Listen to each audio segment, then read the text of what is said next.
Marx in his studies has many observations about America, all of them positive, none negative. They are not known because they have been hidden or manipulated. I greatly admired how capitalism, and especially American capitalism, progressed by leaps and bounds compared to the then prevailing countries such as England, Germany, and France.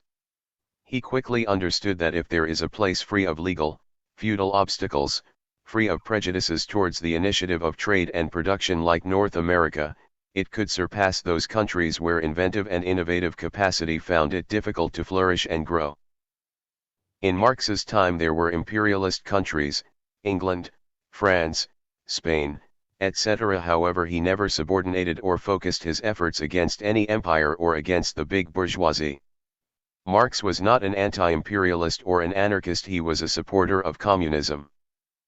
Karl Marx, seeing the positive aspect, expresses that it is America, the most perfect example of the modern state.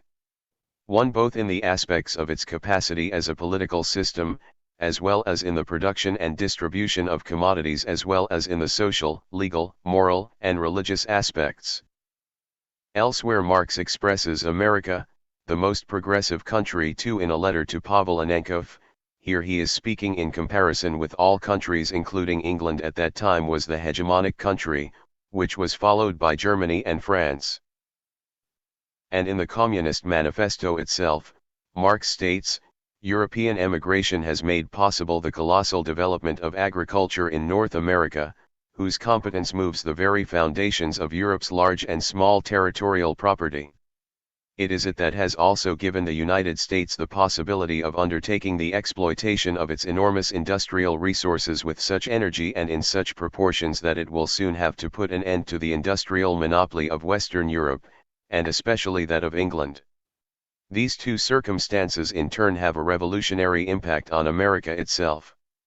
3. And as we see this happened, the United States became the pioneer country in the world, its commodities and forms of work and production spread throughout the world, even in China, Russia and the remote island of Bali, transforming the most sleepy village into a center incorporated into the global and modern movement. It is worth recalling the great support that Marx and the First International gave to the then President of the United States Abraham Lincoln during the Civil War. Supporting the most progressive part, the North against the more reactionary part, propping up those who based their economy on industrial and commercial production against the peasant Southern part that was based on the exploitation of the countryside, in this case through slavery.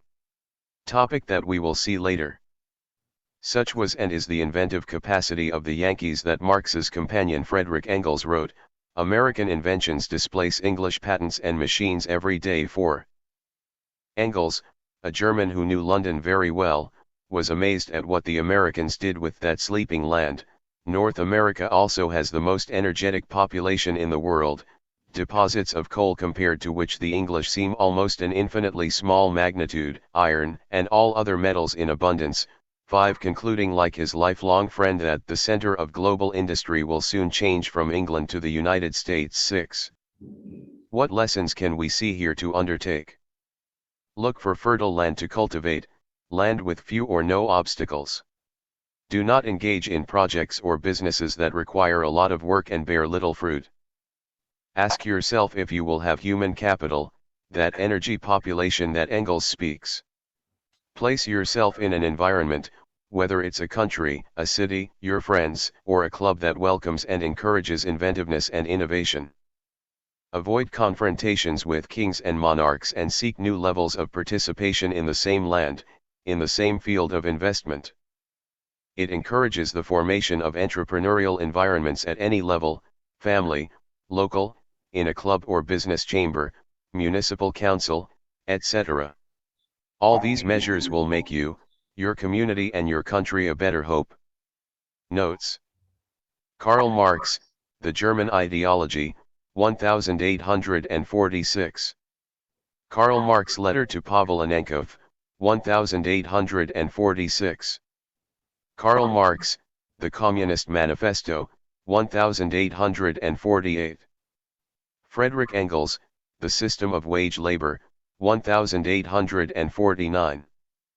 Frederick Engels, The System of Wage Labor, 1849. Frederick Engels, The System of Wage Labor, 1849.